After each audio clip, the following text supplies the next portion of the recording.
Halo semuanya, aku Hamdani. Pernah kepikiran nggak gimana sih awalnya manusia bisa bikin film sebelum ada suara? Yap, kali ini kita bakal bahas kisah lahirnya sinema dan masa keemasan film bisu. Sebelum ada film modern seperti yang kita kenal sekarang, ada 3 nama besar yang memelopori, yaitu Edward Muybridge, Etienne Jules Mary, dan Louis Le Prince. Mereka inilah yang meletakkan dasar perkembangan kamera film, proyektor, hingga seluloid transparan. Dari eksperimen mereka, lahirlah teknologi yang akhirnya membuka jalan bagi dunia sinema. Lalu, ada satu tokoh penting lain, yaitu George Eastman dari Amerika. Pada tahun 1878, ia memproduksi plat kering fotografi. Dan 10 tahun kemudian, ia mengembangkan film seluloid yang lebih stabil.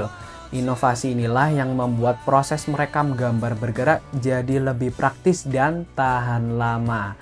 Tanpa Eastman, mungkin film tidak akan berkembang secepat itu. Nah, memasuki tahun 1894 sampai 1929, dunia perfilman masuk ke era yang disebut film bisu. Walaupun tanpa suara, justru pada masa inilah seni film berkembang dengan sangat matang.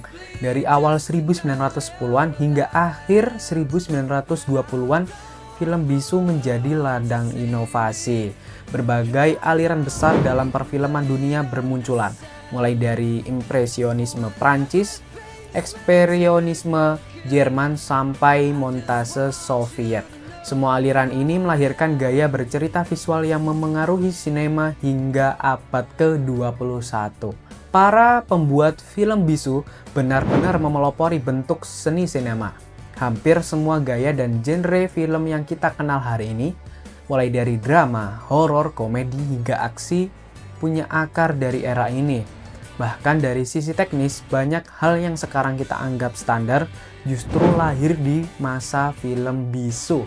Misalnya pencahayaan 3 titik, teknik close up, long shoot, panning, sampai editing kontinuitas. Semua itu sudah dipakai jauh sebelum film bersuara lahir. Ketika talkie atau film bersuara mulai populer hingga akhir 1920-an, terjadi perubahan besar. Banyak akademisi menyebut kualitas artistik film sempat menurun pada awal 1930-an. Hal ini wajar, karena sutradara, aktor, dan kru teknis butuh waktu untuk beradaptasi dengan teknologi yang baru, yaitu teknologi suara. Baru pada pertengahan 1930-an, sinema kembali stabil dan menemukan gayanya yang baru. Namun, ada satu hal penting yang sering disalahpahami masyarakat modern. Banyak yang mengira film bisu itu primitif, buram, bahkan sulit ditonton. Padahal kualitas film bisu itu, terutama yang diproduksi tahun 1920-an, sudah sangat tinggi. Kesalahpahaman ini muncul karena sebagian besar film bisu tidak terawat dengan baik. Banyak arsip film yang rusak,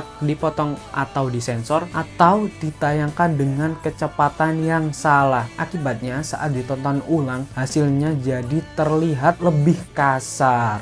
Kesalahpahaman lain adalah soal warna. Banyak yang berpikir film bisu itu hitam putih polos. Faktanya, pada awal 1920-an, sekitar 80% film bisu sudah punya warna loh. Tekniknya ya macam-macam. Ada pewarnaan tangan, thinning, toning, sampai proses 2 warna seperti kinemacolor dan technicolor.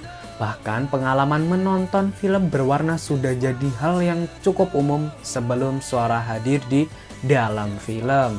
Sayangnya, ketika teknologi suara mulai diadopsi, metode pewarnaan tradisional ditinggalkan.